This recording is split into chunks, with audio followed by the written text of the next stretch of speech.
Hey, good morning. I feel like I should be checking my mail saying that. What's going on, neighbor? How are you? I'm about to speak very softly and put my shoes on and tell you when we're about to feed the fish and who came into the neighborhood today. Anyway, we got a good show, hopefully. I think so. I'll talk to my editor about it. If not, I'll spice it up later. We'll see what I can do. Yeah, so since I only got like 5 subscribers, can you subscribe on everyone's phone in your family, who's ever you're around? Just grab people while you're on the bus, whatever you're doing, train. If you're in the carpool lane, just ask somebody next to you. Whatever you can do, help me out. I would do it for you. I'd totally do it for you. And then leave a comment too. Something weird. I don't care. I don't mind. Just something goofy. Alright, so look, have you ever wondered why they always tell you to fear the very thing that could set you free? Every time we get close to real power, they throw a monster mask on it. They say, don't go near that symbol. Don't touch that knowledge. That's the devil. But I need you to see the trick. Why would your oppressor warn you away from something unless it had power in it? Take Baphomet, for example. They plaster this goat-headed figure everywhere and call it satanic, and program you to fear before you even begin to think. But pause. What is it really? Baphomet ain't no devil. It's a code. It's the law of polarity written in an image. Male and female. Light and shadow. Human and animal. Spirit and matter. All joined in one body. It's telling you that nothing is separate, that everything is connected, and the only way to master yourself is to integrate all sides of your being. The torch between the horns, that's illumination. That's the fire of knowledge in the mind. That's what lights you up inside. That's what shows you that the kingdom is within. And the wings? That's transcendence, rising above the flesh into higher realms. Even the goat itself, it's not evil. The goat is fertility, vitality, untamed energy, nature in its rawest form. Now see how they flipped it? They took the codes of balance and light and turned it into terror, so you never decode it. And this is not just with Baphomet. They do this with every symbol. The serpent in Kemet, in Africa, the serpent was wisdom, kundalini rising up the spine, DNA activation. But they told you it was Satan. The pentagram, in its true form, it's the 5 elements in balance. It's the human body in harmony with nature. But they painted it black and red and made you think that it was witchcraft. Even your Ankh, the African key of life. They buried it under the cross, stripped the womb out of it, and told you their version was the only sacred symbol. See, this is how they keep you away from your inheritance. They put fear around your ancestral codes. They whisper, don't touch that. It's evil. While at the same time, they're in their lodges, their fraternities, their secret orders, studying those same symbols and writing whole systems of control with them. That's the cruel joke. They don't fear the symbol. They fear you understanding it. Because here's the truth. The devil ain't in the symbol. The devil is in the distortion. They wanted you afraid of images because once the fear takes root, you stop thinking. You stop looking deeper. You stop decoding. If you never decode, you will never unlock the laws that govern this universe. Symbols are not drawings, they're memory. They're ancient libraries compressed into form. They bypass your intellect and speak to the subconscious directly. That's why pyramids, eyes, spirals, circles, they all vibrate in you whether you know the meaning or not. Ancestors used them as maps to the cosmos, reminders of who you are. But the colonizer turned them into haunted houses, so the moment you see them, you run. And while you run, they rule. They build their cities on sacred geometry. They align their monuments with the stars. They use color psychology, numerology, and occult timing in their politics, their wars, their economies. They're playing with your science in your face. And because they've trained you to call it evil, you won't touch it. But here's the shift. Once you stop being afraid, the spell breaks. You realize that Baphomet is not a devil. It's a mirror. The serpent is not evil. It's wisdom rising. The pentagram is not a curse. It's your body, your elements, your temple in alignment. The Ankh is not forgotten. It's the key to life, hidden under another man's cross. Don't worship symbols, and don't fear them either. Decode them. Look through them. Every symbol that they demonized is a doorway back to yourself. The lock is fear, but you hold the key, knowledge. And once you start unlocking them, the whole house of lies comes crashing down. If you stop being afraid of the mask, then you see the truth of the face behind it. And that truth is simple. You are God in the flesh, and the entire universe is encoded within you. I just put this in here so that hopefully people keep their minds open and understand that just because everything out there they tell you is negative, it doesn't have to be. I am definitely not telling you to go get your palm read or to believe in Baphomet. That kind of stuff is what it is. But if you look for the devil in everything, you're going to find it. If you look for God in it, then you'll find him or her or whatever you want to call him. I mean, it is what you want it to be. If you focus on that, that's what it becomes. You want earth to be heaven for you, you'll see beauty in everything. If it's hell, that's all it'll ever be. It's up to you to decide. This is the first time we're going to send humans to the moon, and we're going to have humans in low Earth orbit. That is awesome. Like, Here I come. Oh, here. Wait, hold up. What was that? One more time? this is the first time we're going to send humans to the moon, and we're going to have humans in low Earth orbit. That is awesome.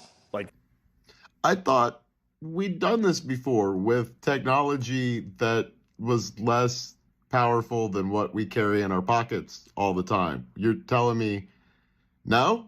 Wait, this first time. This is the first time. But you've been gaslighting us for years, telling us that we're crazy for saying you didn't do that. This reminds me of something. Oh, what was it? The scariest moment of the journey. Scariest. It didn't happen. It could have been scary. Circuit breaker.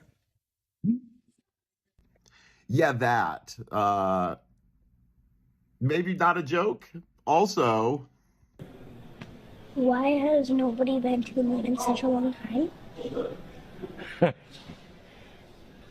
That's not an 8-year-old's question. That's my question. I want to know, but I think I know.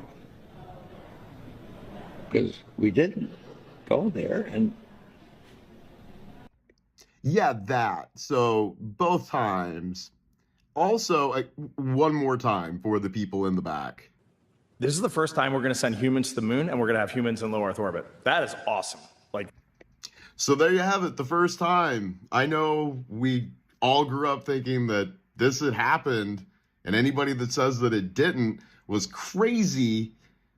But like everything they do, they wait like 50 years and they're like, yeah, so we're sorry. we kind of lied to you about that. And now we're going to pretend like we didn't lie to you about that. And we're just going to tell you. But then, like, also, you know, what are you going to do? So there you have it. I guess we're going to do it for the first time. Victor, Christina, Jeremy, we're going to the moon. Like, To me, what does this all boil down to? And that is answering some of the biggest questions of our time. Questions like, are we alone? We can answer that by going to Mars in the future, and this mission can be the first step in bringing that answer back to Team Humanity. this is a test mission, and it was highlighted up there. I know this week NASA has said that we're going to open the launch window in early February, and we just do not anchor on dates. We are going to launch when this vehicle is ready, when this team is ready, and we are going to go execute this mission to the best of our abilities. When we get off the planet, we might come right back home. We might spend 3 or 4 days around Earth. We might go to the moon. That's where we want to go, but it is a test mission, and we are ready for every scenario as we ride this amazing space launch system and the Orion spacecraft 250,000 miles away. It's going to be amazing. Let's look at the photo. You say that's me? Okay, check. So anyone who knows about the Van Allen radiation belt knows that the temperatures are just too extreme. We can't go that far out without it melting whatever we took out there. We don't have the metals that can withstand it. Not only that, I mean, when you go into it, we haven't gone out of low Earth orbit. And so it makes me wonder if Russia couldn't do it either, and that's why they never bothered to lie about it. what type of deal did we make with them? What did we tell them or share with them that they were like, okay, we'll keep the secret? Because they had to know it too. Like, that's impossible. You guys are lying. But they kept the secret. So if you ever think that we're against them, it's one big club. Shaquille O'Neal was just spotted with somebody who was very, very young. He attended her 21st birthday party, who is now in the you-know-what industry, okay? This might be shocking to the rest of you, but it's not to me at all. All you're seeing is repetitive behavior. Let me explain. Right here, Shaquille O'Neal. Do you know who this man is right here? This is Hollywood real estate agent, Danny Fitzgerald.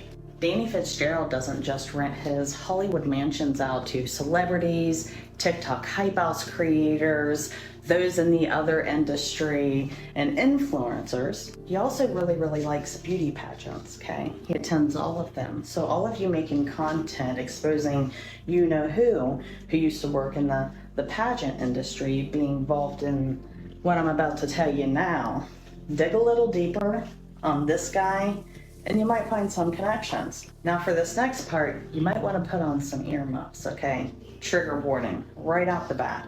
Not only that, but Danny Fitzgerald is still going through pending lawsuits alleging that he was the co-conspirator of Peter Nygaard, the fashion mogul who went from this to this in the span of a year. The man who claimed to have all the rap guys, sports players, and church leaders, feel free to screenshot, who had 7,500 women and children in his database. What was he doing? He was obsessed, Peter Nygaard was, with stem cell research and anything that he could get his hands on to preserve his health and youth and to create longevity.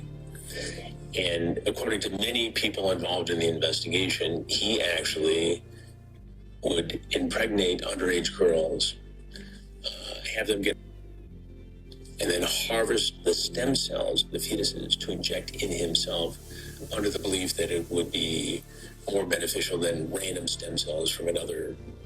And if Peter Nygaard just so happens to have internet in the prison that he's rotting in, I'm sure these headliners are ticking him off. And it never fails you guys. Every time I post an image of a celebrity who is aging backwards or looking nothing like they ever did before, you guys are all telling me it's Botox or plastic surgery. No. Their skin texture is changing. It's reversing in youth. The only way that you can do that is by what? Replacing your dying cells in your body. It's the entire reason why we age to begin with. And it just so happens that the family who looks the youngest in Hollywood have plastic surgeons like Dr. Garth Fisher, whose wife is Sue Lynn Manderos, who was the madam/co-conspirator of Peter Nygaard, who somehow isn't sitting in prison for feeding victims to Peter Nygaard in exchange for stem cell injections, cash, and plastic surgery. You know how it goes. If you want the truth about what is going on in this industry and the things the media does not talk about, go down this rabbit hole. I'm pro-life, but when stem cell research first came out, my first thought was, if they're gonna abort the baby anyway, we might as well do the research on it. But then you think about it, and what if somebody says, well, they're just going to do research on it, so it's a good thing anyway. So you're kind of swaying people's opinion that way. But I mean, I'm pro because when my son was born with trisomy 18, they told me that we should put him down. And that affected me. I wouldn't do it. I refused to sign the papers. His mother signed them, and she always blamed me, saying that a real man would have done it. And it affected me, you know, in a lot of ways. So for me, I've always wanted to maintain pro-life. But, I mean, people are injecting themselves with youthful blood. And when you think about adrenochrome, could you imagine scaring a child to the point where they're just so terrified and then taking that from them and using it like a drug? I mean, how sick can somebody be? And that's the worry. What steps is it going to take, and where is it going to go? I mean, it's baby steps at first, and you're like, oh, okay, it's no big deal. We could do this. We could do this. And then you end up looking around 2, 3, 20 years later, like, what the hell happened?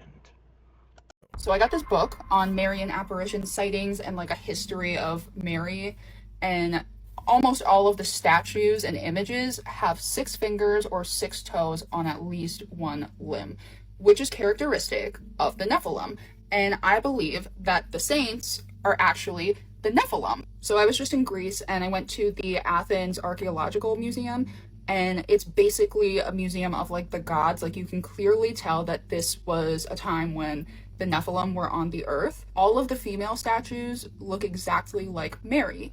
And coincidentally, 1, 2, 3, 4, 5, 6, just like in my Marian apparition book. I went to an ancient Catholic church. There's a giant Mary with angels serving her. I mean, this isn't just a difference in height. These are Nephilim, for sure. And I don't see how the imagery could be so consistent across multiple different things if there weren't people that saw this. Here's another one. 1, 2, 3, 4, 5, 6. And naturally, the Mycenaean jewelry has Freemason symbols on it. Another one. 1, 2, 3, 4, 5, 6. And then there was multiple things that were like this. Remember we were talking about how like the powdered wig thing and the Nephilim looked like clowns? This guy has hooves. And then here's half man, half goat. See the half man, half goat with these people who are like double the size of these people. That's because these are Nephilim. And what do you know? The mythological manticore. I did a video on this. I don't even know what these are. Maybe they're sirens, but I'm showing you because I want to show you the hat or whatever it is that's on their heads. Does it look familiar to anybody?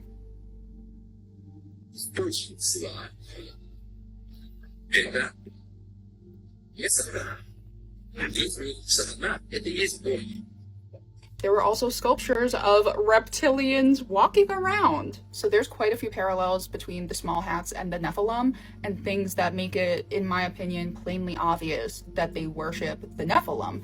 But here's something even weirder. So Martin Luther wrote a book in the early 1500s called On the Blues and Their Lies. He says that they were arrogant, raving, mad, and using stupid folly, boasting that they were created as males and not as females. They did not learn such tomfoolery from Israel, but from the Goyim. For history records that the Greek Plato daily accorded God such praise and thanksgiving, if such arrogance and blasphemy may be termed praise of God. We have talked about this before. Actual Gentiles were the Greeks, the Nephilim. And remember, Satan and the synagogue of Satan are naturally going to turn all truth upside down. And I showed a clip a while back from Donald's Math Magic Land. It's like a Donald Duck cartoon from, I think, the 50s. And they were talking about how Plato was the first egghead and how he invented like music and mathematics and the globe. And there's very clear, subtle messaging that they were saying that he was like a Nephilim. So let's bring them into it. Notice the hat.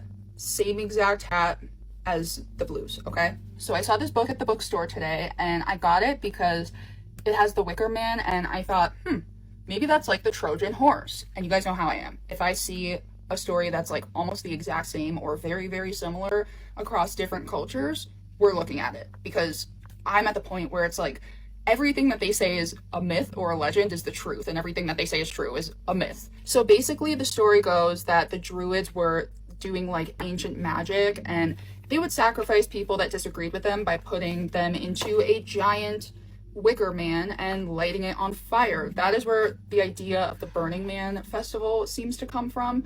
But look at this. That is a Pope hat. And then look at this. Same type of creature that I showed you that was in the Mycenaean Museum. We apparently know like nothing about the Druids because we have almost no record. This book is only like 20 pages long. I haven't read it yet, but I just couldn't get over this. And then I started to realize, does anyone remember that the Pope opened that magical door like around Christmas time of this past year? And look at how this year has been. They're definitely partaking in Druid magic, and I personally believe that the Pharisees are the synagogue of Satan, the current day, and that the Sadducees rebranded as the Catholic Church because the Sadducees dissipated about 70 years before the Catholic Church popped up and became a thing, which was like 100 or so years after the crucifixion. So in a nutshell, it very much tracks that the Blues and the Catholics are still together, And Martin Luther seems to have the exact same thing in his head. He puts the papacy right beside the blues and Islam. So those of you that know about like the Chrislam thing that they're trying to do as like the one world religion, if you know, you know. I truly believe that they are working together and have been for centuries to try to normalize Nephilim worship so that people aren't surprised. Because has anybody ever taken notice of the fact that the Catholic Church was the group that started the globe theory and like evolution, because they're ran by Jesuits? And what do we need the globe theory for? To accept the idea of an alien invasion, aka giants in the sky, the Nephilim coming back. Jesus said it would be like the days of Noah. So remember how I showed you that in the museum there was the Mycenaean stuff, so like the Nephilim Babylonian stuff, but also there was multiple different things of Freemason stuff. I just showed you the one picture. There was Freemasonry symbols on everything. Freemasons love the number 33. Numbers 1333. There we saw the Nephilim, and we seemed to ourselves like grasshoppers, and so we seemed to them. And apparently the Pentagon believes that the Anunnaki are coming back soon. Anunnaki? I once told a Christian friend of mine, if I could get everything good out of every religion and try to put it together, granted I was young, that would be a good thing. And he immediately said, that's a cult. And he started yelling at me. And it was interesting because we had been good friends, and I didn't try to say anything negative, but he was feverishly attacking me after that. And I just realized like how much it had been beaten in his head that everything that goes against his religion is negative no matter what happens. But then there is stuff like this, like, you know, Mary being a giant and different things. I mean, demigods were spoken of for a reason. Do I think that they came from someone that you should bow to just because their genetics was a little bit better or they were stronger, faster? I mean, who knows if they came from another planet? I got no idea. But yeah, one world religion? How do you guys feel about that? To become a Freemason, because you can't get involved in Satanism on the hardcore level without first being a Freemason. That was my official shrine portrait, which they took as part of my initiation. I was ready to become involved in hardcore Satanism.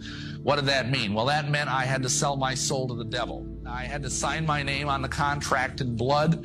I had to sign my name in the black book. You gotta understand something. The satanic doctrine here is that hell is not what we believe it is, or what the Bible teaches it is. The satanic doctrine is that hell is this incredible party. It's like a non-stop, all eternity. So you're smoking, you're fornicating your brains out, you're listening to rock and roll through all eternity. And it's party hardy time. But before I could get onto the priesthood of Satanism, excuse me, I had to get 7 people to sell our souls to the devil. The other thing I had to do, and this might astonish some of you, is I had to become a Catholic priest. I had to go back to my original vocation, because you cannot be a satanic priest unless, first of all, you're a Catholic priest. And if that surprises you, I just suggest that you go and you read some of the medieval literature. You'll see that that is in fact the case. Masons are like, they can't reproduce themselves naturally. They can only, yeah, amen, they can only recruit. You know, think of that. That's the way with every cult. If you know someone who's a Mason, or if you yourself are a Mason, realize that when you kneel at the altar of Masonry as an entered apprentice, and you take that oath, you are adopted into the family of Lucifer at that moment. Now, you don't probably know that. I did. But most people don't even know that. And as a result, if you're a Christian, and mind you, there are pastors that are doing this, there are deacons that are doing this, there are countless Christian lay people that are doing this.